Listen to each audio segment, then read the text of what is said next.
ओम श्री परमात्मने नमः। संबंध मोह कलील और श्रुति विप्रतिपत्ति दूर होने पर योग को प्राप्त हुए स्थिर बुद्धि वाले पुरुष के विषय में अर्जुन प्रश्न करते हैं। अर्जुनोवाच स्थित प्रज्ञस्य का भाषा समाधि सथस्य केशव स्थितिदि किम प्रभाषेत किमासीत वर्जेत किम। यहाँ अर्जुन ने स्थित प्रज्ञ के विषय में जो प्रश्न किए हैं, इन प्रश्नों के पहले अर्जुन के मन में कर्म और बुद्धि को लेकर शंका पैदा हुई थी, परंतु भगवान ने 52वें 53वें श्लोकों में कहा कि जब तेरी बुद्धि मोह कलील और श्रुति विप्रतिपत्ति को तर जाएगी तब तू योग को प्राप्त हो जाएगा। ये सुनकर अर्जुन के मन में शंका हुई कि जब मैं योग को प्राप्त हो जाऊंगा, स्थित प्रज्ञ हो जाऊंगा, तब मेरे क्या लक्षण होंगे। अतः अर्जुन ने इस अपनी व्यक्तिगत शंका को पहले पूछ लिया और कर्म तथा बुद्धि को लेकर अर्थात सिद्धांत को लेकर जो दूसरी शंका थी, उसको अर्जुन ने स्थित प्रज्ञ के लक्षणों का वर्णन होने के बाद पूछ लिया। अगर अर्जुन सिद्धांत का प्रश्न यहाँ 54वें श्लोक में ही कर लेते तो स्थित प्रज्ञ के विषय में प्रश्न करने का अवसर बहुत दूर पड़ जाता। जो मनुष्य परमात्मा को प्राप्त हो चुका है, उसके लिए यहाँ समाधिस्थ पद आया है। यह पद साधक और सिद्ध दोनों का वाचक है। जिसका विचार दृढ़ है, जो साधन से कभी विचलित नहीं होता, ऐसा साधक भी स्थिर प्रज्ञ है और परमात्म तत्व का अनुभव होने से जिसकी बुद्धि स्थिर हो चुकी है, ऐसा सिद्ध भी स्थित प्रज्ञ है। अतः यहाँ स्थित प्रज्ञ शब्द से साधक और सिद्ध दोनों लिए गए हैं।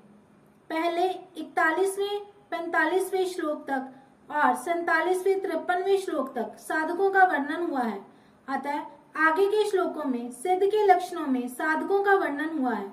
यहाँ शंका होती है कि अर्जुन ने तो समाधिस्थस्य पद से सिद्ध स्थित प्रज्ञ की बात ही पूछी थी, पर भगवान ने स्थित प्रज्ञ के लक्षणों में साधकों की बात क्यों कही। इसका समाधान है कि ज्ञान योगी साधक की तो प्राय साधन अवस्था में ही कर्मों से उपरति हो जाती है। सिद्ध अवस्था में वह कर्मों से विशेष उपराम हो जाता है।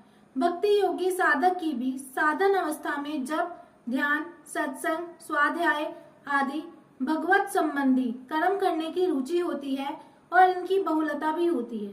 सिद्ध अवस्था में तो भगवत संबंधी कर्म विशेषता से होते हैं।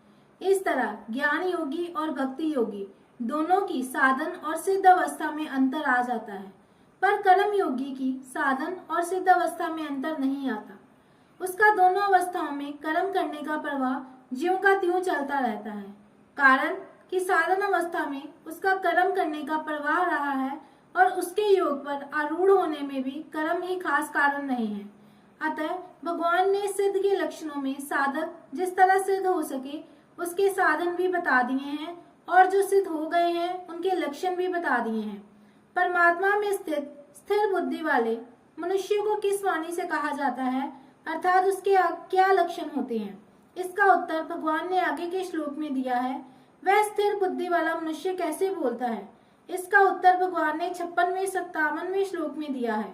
वह कैसे बैठता है, अर्थात संसार से किस तरह उपराम होता है, इसका उत्तर भगवान ने 58वें श्लोक से 63वें श्लोक तक दिया है। वह कैसे चलता है, अर्थात व्यवहार कैसे करता है, इसका उत्तर भगवान ने 64वें से 71वें श्लोक तक दिया है। जय श्री कृष्ण।